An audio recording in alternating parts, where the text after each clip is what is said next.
ఏంటిది ఇది? వీళ్ళు ఏమన్నా పూర్తి స్థాయిలో చెట్లకి ఏమన్నా నీళ్లు పోస్తున్నాయి? ఎండాకాలం వచ్చింది కదా, పాపం చెట్లకు నీళ్లు పోస్తున్నారేమో అనుకునేటోళ్ళు. తప్పు. పప్పులో బురదలో అడిగేసినట్టే, పప్పులో కాలేసినట్టే. ఎందుకు నేను ఈ విషయాన్ని చెప్తున్నానంటే, ఈరోజు మా రేవంత్ సర్కార్ వచ్చింది. 3 రంగుల జెండా వచ్చి సింహమూలే కదిలేని కదా. మా ముఖ్యమంత్రి యనుమల రేవంత్ రెడ్డి వచ్చిన తర్వాత హైదరాబాద్లో నీటి గోస ఈ స్థాయిలో ఉన్నది. ఈ వాటర్ ట్యాంకులన్నీ ఎక్కడ అనుకుంటున్నారు?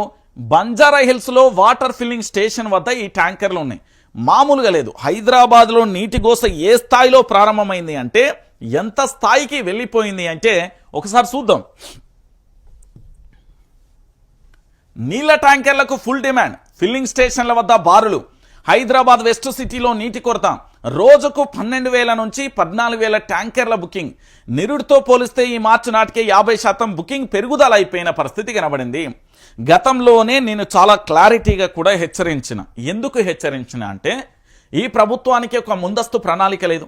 తెలంగాణ రాష్ట్ర వ్యాప్తంగా కూడా ఇప్పటికే కూడా హైదరాబాద్ నగరానికి సంబంధించి కాళేశ్వరం నీళ్లను పూర్తి స్థాయిలో తీసుకువచ్చి ఇక్కడ త్రాగునీటి అవసరాల కోసం వాడుకోవాల్సిన మన ప్రభుత్వం ఏం చేస్తున్నది అంటే, కనీసం దాని మీద దృష్టి సారించిన దాఖలాలు కూడా ఎక్కడా లేవు.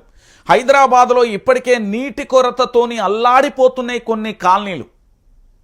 ఇది వాస్తవం, ఎందుకంటే ఇది రియాలిటీ. ఇది బంజారా హిల్స్కు సంబంధించిన ఏంది అంటే, ఇక్కడ ఫిల్లింగ్ స్టేషన్ అంటే నీటిని నింపుకునే స్టేషన్. ఒకసారి ఇక్కడ చూడురి, ట్యాంకర్లు ఇప్పుడు మార్చేనండి బాబు. మార్చిలోనే దాదాపుగా 50%, నిరుడి కంటే ఇప్పుడు 50% బుకింగ్ అనేది పూర్తయిపోయింది. పోయిన ఏడాది కంటే ఈ ఏడాది 50% బుకింగ్ పూర్తయిపోయినది. అంటే ఏం జరుగుతున్నది ఈ తెలంగాణలో అంటే ఒకసారి ఆలోచించండి. ప్రైవేటు ట్యాంకర్ల దోపిడీ. మెట్రో వాటర్ బోర్డు సరఫరా చేసే ట్యాంకర్ డెలివరీ ఆలస్యం అవుతుండడంతో కొందరు ప్రైవేటు ట్యాంకర్ల నిర్వాహకులు పెద్ద మొత్తంలో కూడా వసూలు చేస్తున్నారు. మెట్రో వాటర్ బోర్డు సరఫరా చేసే ట్యాంకర్లు 5,000 లీటర్లకు 500, కమర్షియల్ అయితే 5,000 లీటర్లకు 850 రూపాయలు వసూలు చేస్తున్నది. అదే ప్రైవేటు ట్యాంకర్ల నిర్వాహకులు మాత్రం ఒక్కో ట్యాంకర్కు 1000 నుంచి 2,000 దాకా వసూలు చేస్తున్నారు. శివారు ప్రాంతాలలో ప్రైవేటు ట్యాంకర్ల దోపిడీ పెరిగింది. కొందరు ట్యాంకర్ల నిర్వాహకులు అక్రమంగా బోర్లు వేసి నీళ్లను తోడేస్తున్నారు. వారు కూడా రోజుకు 1,500 నుంచి 2,000 కూడా ట్యాంకర్లను 2,000 రూపాయలకు ట్యాంకర్లను అమ్ముకుంటున్నట్లుగా సమాచారం.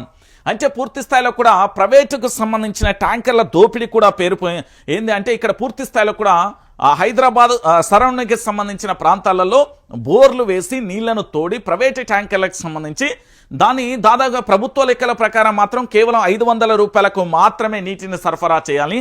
కానీ 500 రూపాయలకు నీటిని సరఫరా చేయకుండా పూర్తి స్థాయిలో కూడా 2,000 రూపాయలకు పూర్తిగా కూడా ఇక్కడ నీటిని సరఫరా చేస్తున్న పరిస్థితి కనబడింది. అంటే ఒక్కసారి తెలంగాణ ప్రాంత ప్రజలు ఆలోచించండి. ఇది మార్చి నెలనే, ఇంకా పూర్తిగా కూడా ఇక్కడ అయిపోలే. ఎందుకంటే మార్చి నెలకు సంబంధించే నీటి కొరత ఈ స్థాయిలో ఉన్నది అంటే తర్వాత పరిస్థితి ఏంది అనేది కూడా ఒకసారి ఆలోచించండి. గ్రేటర్ హైదరాబాద్ పరిధిలో నీళ్లకు ట్యాంకర్లకు డిమాండ్ పెరిగింది. నల్లాల ద్వారా సరఫరా చేస్తున్న నీళ్లు సరిపోకపోవడంతో ట్యాంకర్లను బుక్ చేసుకుంటున్న వారి సంఖ్య రోజు రోజుకు పెరుగుతున్నది.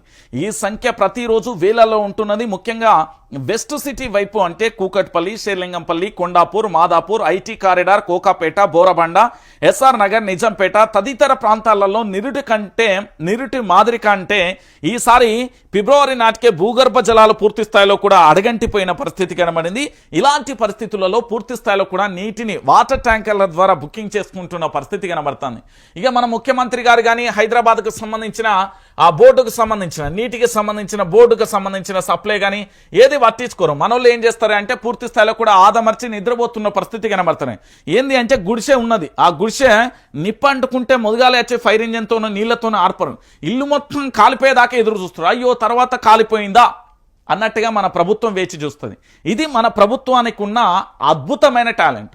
నేను చెప్తున్నా కదా, తెలంగాణ రాష్ట్ర వ్యాప్తంగా ఇప్పటికే త్రాగునీటి సమస్య ఎంత అల్లాడిపోతున్నదో కూడా చూస్తున్న పరిస్థితి కనబడుతుంది. అంటే హైదరాబాద్కు సంబంధించి వెస్ట్ ప్రాంతాలలో పూర్తిగా కూడా భూగర్భ జలాలు అన్నీ కూడా అడగంటిపోతే వాళ్ళు ఇప్పటికే మార్చి నాటికే 50% పైగా కూడా బుకింగ్లు అవుతున్నాయి వాటర్ ట్యాంకులకు సంబంధించి. మరి ఇంటింటికి నల్లాకు సంబంధించి కేసీఆర్ ప్రభుత్వం అద్భుతంగా కూడా ఇంటింటికి నల్లా వేస్తే మరి ఆ కుళాయి నీళ్లకు సంబంధించి ఏమైపోయింది? కాళేశ్వరం జలాలను పూర్తి స్థాయిలో హైదరాబాద్కు మళ్లించి త్రాగునీటి అవసరాల కోసం ఇక్కడ హైదరాబాద్లో నింపాల్సిన నీళ్లు ఏమైపోయినాయి అనేది తెలంగాణ రాష్ట్ర ముఖ్యమంత్రి గౌరవ యనుమల రేవంత్ రెడ్డి గారు చెప్తే బాగుంటది అని తెలంగాణ యావత్తు సమాజం కూడా అంటున్న పరిస్థితి కనబడుతుంది. ఎందుకంటే ఇక్కడ పూర్తిగా కూడా వాళ్ళే చెప్పాలి సమాధానం. ఎందుకంటే తెలంగాణ రాష్ట్ర వ్యాప్తంగా కూడా ఇక్కడ మొత్తం వాటర్ ట్యాంకర్లు ఈ విధంగా కూడా ఇప్పుడే అంటే మార్చి మొదటి వారంలోనే ఈ స్థాయిలో ఉంటే ఇక ఏప్రిల్ మేలో పరిస్థితి ఏంటి అనేది కూడా ఇక్కడ విశ్లేషకులు పూర్తి స్థాయిలో కూడా రాజకీయ విశ్లేషకులు కూడా తలలు పట్టుకుంటున్న పరిస్థితి కనబడుతుంది. ఎందుకంటే పూర్తిగా కూడా తెలంగాణ రాష్ట్ర వ్యాప్తంగా కూడా ఈ నీళ్లగోస హైదరాబాద్లోని పరిస్థితి ఈ స్థాయిలో ఉంటే ఇక గ్రామీణ ప్రాంతాలలో కొన్ని తండాలలో కూడా చాలా భయంకరమైన పరిస్థితులు. ఇప్పటికే కొడంగల్ నియోజకవర్గంలో పూర్తి స్థాయిలో బిందెలతోని నిరసన వ్యక్తం చేసిన పరిస్థితి కూడా మనం చూసాం. సో ఇప్పుడు హైదరాబాద్లో పరిస్థితి ఇంత దారుణంగా కూడా మారిపోయిన పరిస్థితి కనబడుతుంది. మరి మా ముఖ్యమంత్రి ఏమైనా స్పందిస్తాడా, లేకపోతే హైదరాబాద్కు సంబంధించిన వాటర్ సప్లై ఏమైనా స్పందిస్తుందా, లేకపోతే హైదరాబాద్ నీటి అవసరాల కోసం వీళ్ళు ఏమైనా చర్యలు తీసుకుంటారా అనేది కూడా మనం వేచి చూడాల్సిన పరిస్థితి కనబడుతుంది. ఇక్కడ త్రాగునీటి సమస్య కాదన్నా సాగునీటి సమస్య కూడా చాలా దారుణంగా మారిపోయింది. ఇక సాగునీటి సమస్య చూస్తే అయితే ఒక్కొక్కరు తలలు పట్టుకోవాల్సిన పరిస్థితి ఏర్పడుతుంది. ఇక చూడరు, ఇది పరిస్థితి. వీళ్ళిద్దరు ఎవరు అనుకుంటున్నారు? తెలంగాణ యావత్తు సమాజం కూడా ఆలోచించాల్సిన విషయం. యాదాద్రి భువనగిరి జిల్లా హనుమాన్పురంలో చెరువు వట్టిపోయిన కారణంగా సాగునీరు అందక ఎండిపోయిన తమ పొలాన్ని చూపిస్తున్న రైతు కుటుంబం. ఇక్కడ పూర్తి స్థాయిలో కూడా ఇది చెరువు అండి. ఇది గతంలో కల్వకుంట్ల చంద్రశేఖరరావు గారు అధికారంలో ఉన్నప్పుడు అంటే బీఆర్ఎస్ పార్టీ అధికారంలో ఉన్నప్పుడు ఈ చెరువు మత్తడి పోస్తుంది. ఎప్పుడు? మార్చి ఏప్రిల్ మే నెలలో ఈ చెరువు మత్తడి పోస్తుంది. ఈరోజు కాంగ్రెస్ ప్రభుత్వం అధికారంలోకి వచ్చింది. కాంగ్రెస్ ప్రభుత్వం అధికారంలోకి వచ్చినాక మా ముఖ్యమంత్రి యనుమల రేవంత్ రెడ్డి గారి ఆధ్వర్యంలో ఈ చెరువు ఎండిపోయింది. సరే, ఈ చెరువు ఎండిపోవడంతో పాటుగా దీని పరిణామం, దీని యొక్క ఫలితాలు ఈ విధంగా ఉన్నాయి. ఏంది అంటే చెరువు ఎండిపోవడంతో నీళ్లు అందక ఇక్కడ యాదాద్రి భువనగిరి జిల్లాకు సంబంధించిన రైతులు ఆవేదన వ్యక్తం చేయడంతో పాటు తమ పంట పొలం ఎండిపోయిందంటూ కన్నీళ్లు పెట్టుకుంటున్న దృశ్యాలు ఒకవైపు అయితే, వీటితో పాటు అక్కడ పశువుల మేతగా కూడా వరి పంటలో పూర్తి స్థాయిలో పశువులను వదిలిపెట్టిన పరిస్థితి కనబడుతుంది. సాగునీటి విషయంలో హైదరాబాద్ అల్లాడుతుంది. సాగునీటి విషయంలో రైతులు అల్లాడుతున్న పరిస్థితి కనబడుతుంది. ఈరోజు తెలంగాణ రాష్ట్ర వ్యాప్తంగా కూడా రైతులు అల్లాడే పరిస్థితి తీసుకొచ్చింది కాంగ్రెస్ ప్రభుత్వం. అసలు కాంగ్రెస్ ప్రభుత్వం అంటేనే కరువు కాటకాలకు కేర్ ఆఫ్ అడ్రస్. అలాంటిది తెలంగాణలో కరువును తాండవించేలా చేస్తున్నాం. ఓ పక్కన కాళేశ్వరం జలాలను వాడుకోరా నాయన అంటే కనీసం వీళ్లకు దున్నపోతు మీద వాన గురిచినట్టుగా కూడా అనిపిస్తలేదని చాలా బాధాకరమైన విషయం ఇది. ఎందుకంటే తెలంగాణ ప్రాంత ప్రజలందరూ కూడా ఆలోచించాల్సిన విషయం ఏంటంటే తాగునీరు అనేది తెలంగాణ ప్రాంత ప్రజలు ఏ ప్రాంతానికి సంబంధించిన రైతులైనా ఎవరికైనా అవసరం. కానీ ఈరోజు పూర్తి స్థాయిలో కూడా ఇక్కడ పంటలన్నీ కూడా ఎండిపోతున్న పరిస్థితి కనబడుతుంది. ఇదే విషయం కాదు, మీకు ఇంకొక విషయాన్ని కూడా నేను చూపెట్టే ప్రయత్నం చేస్తా. ఈడ చూడుర్రి, ఈడ ఏందండి ఇది? బోరు బండి. ఎక్కడ? ఒక్కసారి చూద్దాం. ఒకే రోజు 4 బోర్లు. రైతు సోదరుల విఫల యత్నం. వేసిన బోర్లన్నీ కూడా ఫెయిల్. 2 ఎకరాల కోసం తన్లాట. మీద పడ్డ మరో 1.5 లక్షల అప్పు అంటూ కూడా చూడొచ్చు. ఇక రామరెడ్డి ఏమైపోయింది? వేసవికి ముందే భూగర్భ జలాలు అడుగంటిపోతున్నాయి. పొట్టదశకు వచ్చిన యాసంగి పంట ఎండిపోతున్నాయి. సాగునీరు అందక రైతులు నానా అవస్థలు పడుతున్నారు. పంటలను కాపాడుకునేందుకు ప్రత్యామ్నాయ చర్యలు కూడా తీసుకుంటున్నా ఫలితం లేకుండా పోతున్నది. ఎండుతున్న పంటలను కాపాడుకునేందుకు ఆ రైతు సోదరులు భగీరథ ప్రయత్నం చేసినా ఫలించలేదు. పాతాళానికి చేరిన గంగమ్మను భూమిపైకి తెచ్చేందుకు ఒక్కొక్కరు 4 బోర్లు వేసినా కూడా చుక్క నీటి జాడ దొరకలేదు. ఇది కామారెడ్డి జిల్లా రామరెడ్డి మండలంలోని పలు గ్రామాలలో రైతులు ఎకరానికి దాదాపుగా 25,000 రూపాయలు ఖర్చు పెట్టి మాత్రం పూర్తి స్థాయిలో కూడా బోర్లు వేసుకుంటున్న పరిస్థితి కనబడుతుంది. ఇక చూడు ఏమైపోయింది. తెలంగాణ ఉద్యమంలో నల్గొండకు సంబంధించిన ఒక రెడ్డి కుటుంబానికి సంబంధించిన వ్యక్తి 20 ఎకరాలుంటే ఏ విధంగా బోర్లు వేసిండో కూడా అప్పుడు ఆ తెలంగాణ ఉద్యమంలో హైలైట్ అయిపోయింది. బోర్ల రామరెడ్డిగా కూడా మనం పిలుచుకున్నాం. ఆ తర్వాత కల్వకుంట్ల చంద్రశేఖరరావు నేరుగా కూడా అప్పుడు ముఖ్యమంత్రి అయిన తర్వాత కూడా అక్కడికి పిలిపించుకొని భోజనం పెట్టి మరి ఇప్పుడు నీళ్ల పరిస్థితి ఏంది, నీళ్లు వస్తున్నాయా లేదా అని ఆరా తీసిండు. కానీ మా ముఖ్యమంత్రి యనుమల రేవంత్ రెడ్డి గారికి కానీ ఆ సమయం లేదు. పోనీ మా వ్యవసాయ శాఖ మంత్రి తుమ్మల నాగేశ్వరరావు గారికి అసలు పట్టింపే లేదు. పోనీ మా సాగునీటి పారుదల శాఖ మంత్రి ఉత్తమ్ కుమార్ రెడ్డికి ఆ తీరికే లేదు. చూడండి ఈరోజు తెలంగాణ రాష్ట్ర వ్యాప్తంగా పరిస్థితి ఎంత దారుణంగా మారిపోయిందో మీరే ఒకసారి ఆలోచించండి. మళ్ళీ ఆంధ్రప్రదేశ్ యొక్క ఛాయలు కనబడుతున్నాయి, కరువు ఛాయలు కనబడుతున్నాయి. ఉమ్మడి ఆంధ్రప్రదేశ్లో తెలంగాణ ప్రాంత ప్రజలు, ఇక్కడి తెలంగాణ ప్రాంత ప్రజలు ఎదుర్కొన్న తీరు మళ్ళొకసారి కనబడుతున్న తీరు ఇది. అరే 4 బోర్లు వేస్తే సుక్క నీరు కూడా పడలేదండి. 4 బోర్లు వేస్తే సుక్క నీరు కూడా పడలేదు. ఓ పక్కన కాళేశ్వరానికి సంబంధించిన నీళ్లున్నాయి, మేడిగడ్డ లక్షల క్యూసెక్ల నీరును తట్టుకొని నిలబడింది. దాంతోపాటు అక్కడ నీళ్లను గోదావరి నీళ్ళన్నీ కూడా వృధాగా కృష్ణాకు సంబంధించిన జలాలు అన్నీ పోయి సముద్రం పాలైపోతున్న పరిస్థితి కనబడుతుంది. ఆ నీళ్లను తీసుకొచ్చి ఒడిచిపట్టి పూర్తి స్థాయిలో తెలంగాణలో ఉన్న ప్రతి గ్రామానికి అందిర్రా నాయన అంటే వీళ్ళు 10 ఏళ్ళు వెనుక తీసుకపోతలేదు కాంగ్రెస్ ప్రభుత్వం, 20 ఏళ్ళు వెనుక తీసుకపోతుంది. చూడురు మేము తెలంగాణ ప్రాంతానికి సంబంధించిన రైతులు ఇప్పుడిప్పుడే అభివృద్ధి బాటలో అడుగులు వేస్తుంటే వాళ్ళను పాతాళానికి దొక్కేందుకు కాంగ్రెస్ ప్రభుత్వం అధికారంలోకి వచ్చే మార్పు తీసుకొచ్చింది. ఈరోజు బోర్లు ఎత్తే కూడా సుక్క నీటి పడని పరిస్థితి. ఇంకో పక్కన చెరువులన్నీ ఎండిపోవడంతో ఇక్కడ వరి నాటు వేసిన రైతన్నలు కూడా బెక్కుబెక్కుమంటూ ఆ పొలాన్ని పట్టుకొని రోధిస్తున్న పరిస్థితి. ఇంకో పక్కన ఇక్కడ పూర్తి స్థాయిలో కూడా పంటలన్నీ ఎండిపోవడంతో పశుగ్రాసంగా మారిపోయి అక్కడ పశువులను వదిలేస్తున్న పరిస్థితి కనబడుతుంది. ఇది నేటి తెలంగాణ పరిస్థితి. అనా కేసీఆర్ లేకపోతే ఏమవుతుందంటే ఇది పరిస్థితి ఈ తెలంగాణలో. మీరందరూ ఆలోచించండి తెలంగాణ ప్రాంత ప్రజలరా, ఇలాంటి కరువు ఛాయలు బీఆర్ఎస్ ప్రభుత్వంలో మీకెక్కడైనా కనిపించాయా? మనం వాస్తవాలే మాట్లాడుకోవాలి. ఎందుకంటే తెలంగాణ రాష్ట్ర వ్యాప్తంగా కూడా పూర్తి స్థాయిలో కూడా దారుణంగా మారిపోయిన పరిస్థితి కనబడింది. అడుగంటిన చెరువులు 76% చెరువులలో 25% లోపు మాత్రమే నీళ్లున్నాయి. మళ్ళీ చూడు మళ్ళీ సాగు సంక్షోభంలోకి తెలంగాణ. చెరువులను నింపకపోవడంతోనే దుస్థితి. రాష్ట్ర భౌగోళిక స్థితి, సాగు విధానాలపై అవగాహన లేని రేవంత్ సర్కార్. భద్రాద్రి జిల్లాలో 90% ఎండిన చెరువులు, ఎండుతున్న బోర్లు, రైతుల కష్టాలు అంటూ కూడా చూస్తున్న పరిస్థితి కనబడుతుంది. ఇంతకంటే దారుణమైన పరిస్థితి ఇంకేముంటది?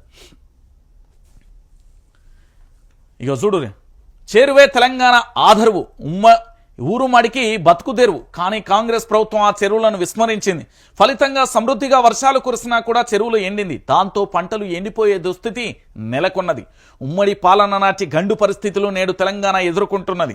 సాధారణంగా నేల లోపలి పొరలు రాళ్ల స్వభావమే భూగర్భ జలాలు లభ్యమయ్యే పరిస్థితులను రీఛార్జ్ని నిర్దేశిస్తుంటాయి. గట్టి రాతి పొలలు, నేల పొరలు ఉన్న ప్రాంతాలలో నీరు నిలవడానికి, పారడానికి కావలసిన గుణాలు తక్కువ. ఇసుక రాతి పొలాలు, వదులైన నేల పొరాలు ఉన్న చోట భూగర్భ జలాల లభ్యత ఎక్కువ. నీటి రీఛార్జ్ ప్రక్రియ సులభంగా వేగంగా కొనసాగడం అందుకు కారణం. తెలంగాణలో భౌగోళిక పరిస్థితులను పరిశీలిస్తే రాష్ట్రంలో 80% గట్టి రాతి పొరలే ఉండగా గోదావరి బేసిన్లోనే ఇసుక రాతి పొరలు ఉన్నాయి. దానికి తోడు రాష్ట్రంలో వర్షాభావం తక్కువ. 4 నెలల పాటు అత్యధిక వర్షపాతం ఉంటుంది. 8 నెలలు వర్షాలు ఉండవు. ఇక్కడ కుంభవృష్టి వానలు కురిసినా కూడా భూమిలోకి ఇంకేది ఏమీ ఉండదు. మరి అలాంటి పరిస్థితులలో గోదావరి జలాలకు సంబంధించి వృధాగా పోతున్న నీటన్నింటినీ కూడా ఒడిసి పట్టి పూర్తి స్థాయిలో కూడా ఇక్కడి పంట పొలాలకు నీరు అందించాల్సిన బాధ్యత ఈ రాష్ట్ర ప్రభుత్వానికి లేదా?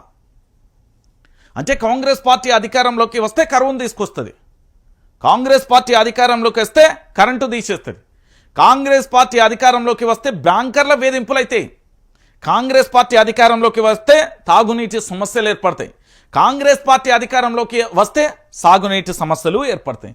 ఇది నేను చెప్పిన మాట కాదు. ఒకసారి ఇక్కడ చూడండి. బ్యాంకు వేధింపులు, రైతు ఆత్మహత్య యత్నం. 20 ఏళ్ల కిందట తండ్రి తీసుకున్న రుణం కట్టాలని నోటీసు.